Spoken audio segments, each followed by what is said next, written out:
So we are back in the teeny tiny Terraria world, and thanks to a bunch of comments from you, I've been learning quite a bit about this world and also about Terraria in the process. Now, first off, we have to acknowledge that when you have a teeny tiny Terraria world and you just so happen to get Andrew's face flying by like this, it's actually quite sinister.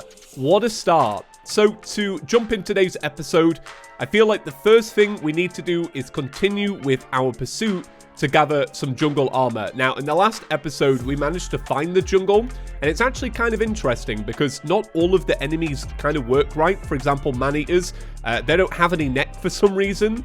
So I want to still go ahead and gather all of the resources for that. But then also, we need to go ahead and find the dungeon. Now, I was kind of convinced that the dungeon would not be in the game, but according to you lot, Skeletron is way more important than I ever first thought. So apparently you need to kill Skeletron to get the lunatic cultist.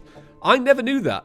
Like, I had no idea. So there must be a dungeon in this world. Otherwise, we're kind of soft locked out of the ending. And hopefully not, right? Oh, the goblin.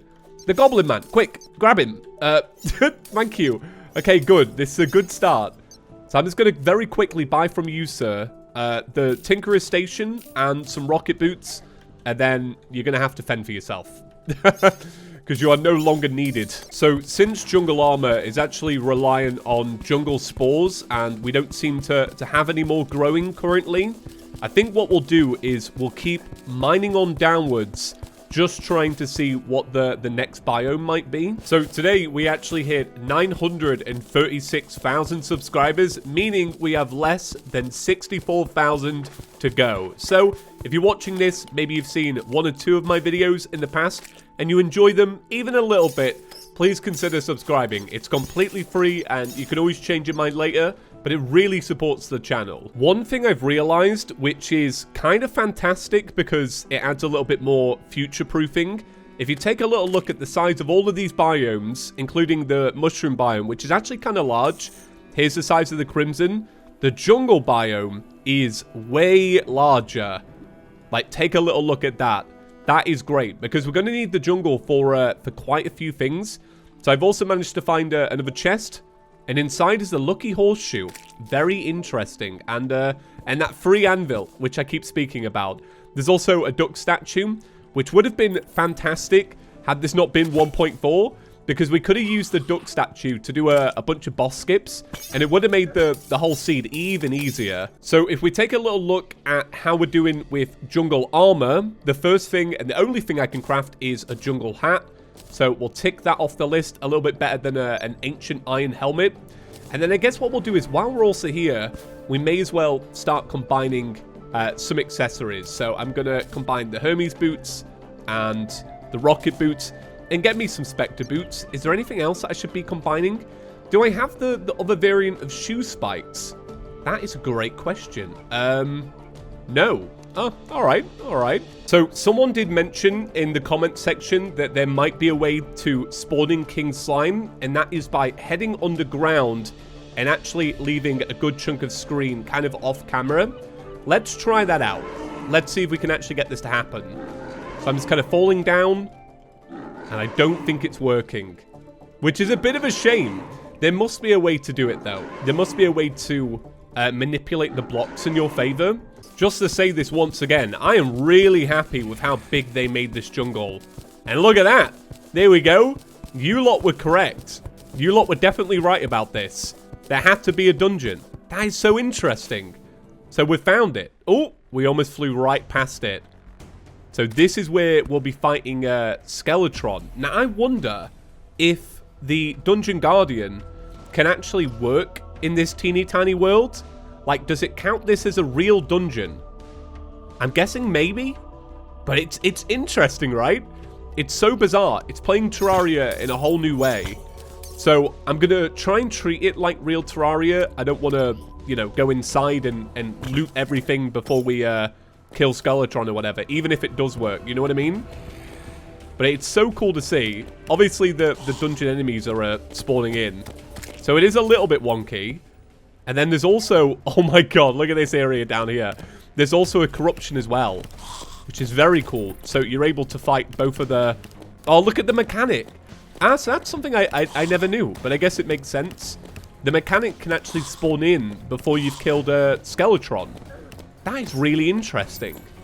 Yeah, I definitely would never have known that. Man, Terraria is such a bizarre game.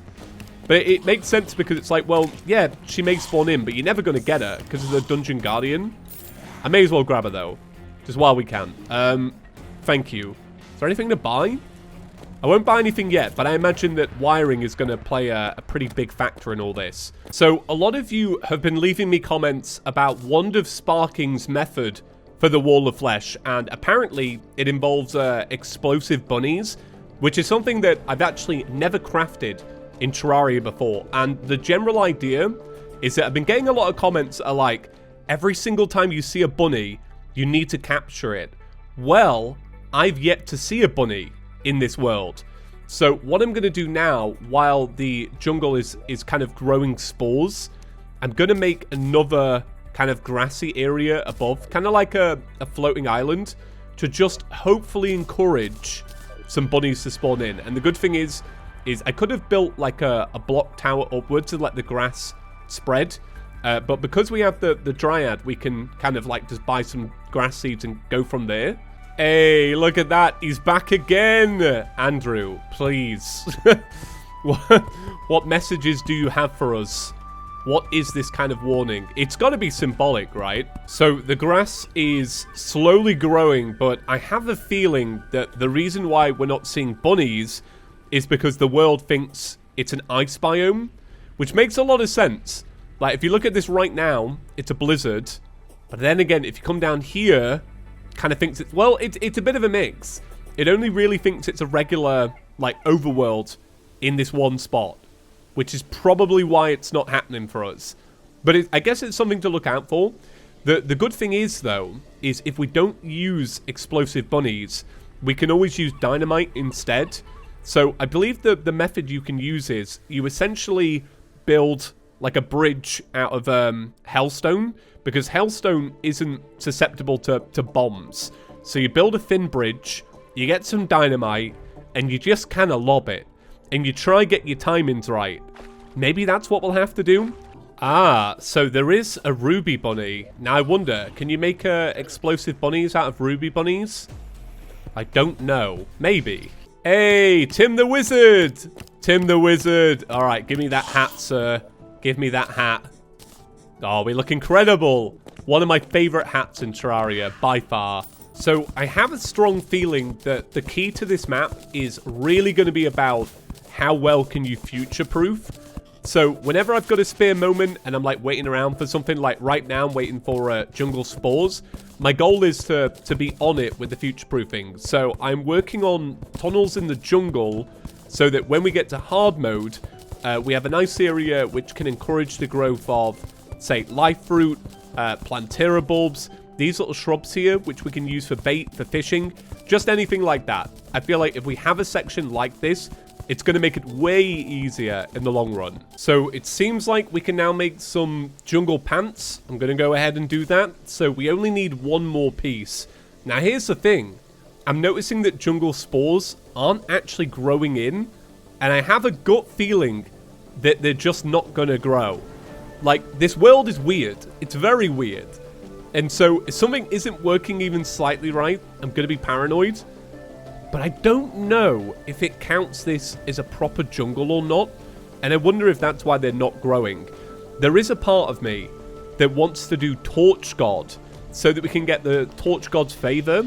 And then we'll know exactly which biome is which, because it will change the color of the torch.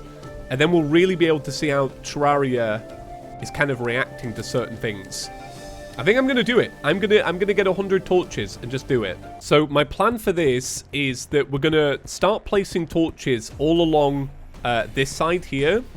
And then what I'm going to do is I'm going to hide in this column here and just fly up and down and see how we do. I'll be honest, it's been a very long time since I've done Torch God. And I can't even really remember if it's that big of a deal. Like, are we really going to struggle? Oh, actually, do you know what I might do? I might go above, actually, instead of at the side. I think that might be a little bit easier. So, it hasn't worked. Let me keep going. Why isn't this counting? What? This is surely right? It's only 100, isn't it? Or is it 150? Okay, no, it's begun.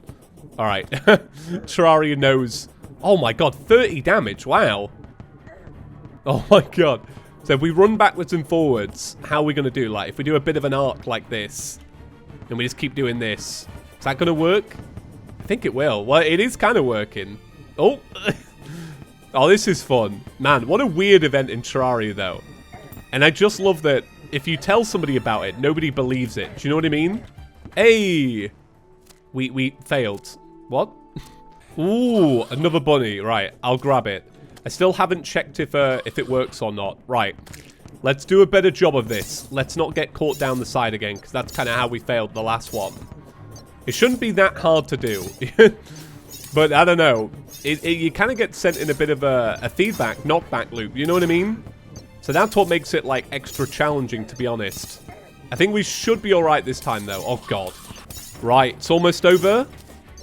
And with that, we gain the Torch God's Favor. Consumable. Unlocks an ability toggle to the left of the inventory. When enabled, normal torches will change according to biome. There we go. So it's on. So, yeah, we are technically in the jungle. I feel like this is going to be a great tool. I feel like it's a little bit undervalued, but sure, it's fine. Now, I just need to get rid of all these torches, because otherwise nothing is going to grow. So, let's use Torch God's Favor then, and figure out what's going on. So, yeah, immediately, once we fly upwards, the game thinks we're in an ice biome, which I can't tell right now if that is actually an issue or not. This might be something we need to sort in the future. Also, Kyle, tell me about these bunnies. Okay, right. I cannot strap explosives to them. This is a very sad day. So I think what I'm going to do now is I'm actually going to go ahead and build a couple more houses. Because one NPC we really want back is actually the party girl. So you lot kind of came up with this idea that if we had the party girl, we could buy bubble block. And that would allow us to work our way into the ocean biome without really disturbing anything. So I think it's a really sick idea, but we need to build a couple more houses to make that possible. So we've gone ahead and expanded the prison quite a bit. Now, I'll be honest, I feel kind of bad about this because it's looking a little bit claustrophobic, but it blows my mind how many homes you need for all of these NPCs. Like, if you look at this, this is our whole monitor. And the NPC tower is almost taking up a third of it. Like, what? There are too many NPCs in Terraria, alright? It's time to cut back on a few of them. Hey, look at that. An actual jungle spore grew in. So that's a really good sign. Things are not broken, but maybe they just grow really slowly. I've got no idea. This world is bizarre. So I just stumbled across a geode. Consumable may drop valuable shinies when smashed. Now, the reason I want to point this out is because I've never seen this in Terraria before. Genuinely, I have no idea when they added this. Could have been 1.3, could have been 1.4, maybe 0.1. No idea. So how do I use it? Oh my, that was so cool. Did that just threw it like a Pokeball? Oh my god, that is ace. This is what I love about Terraria.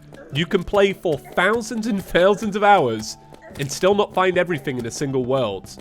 That is so cool. So, since it's taking a really long time for the jungle spore to spawn in, I think we're going to take a different direction.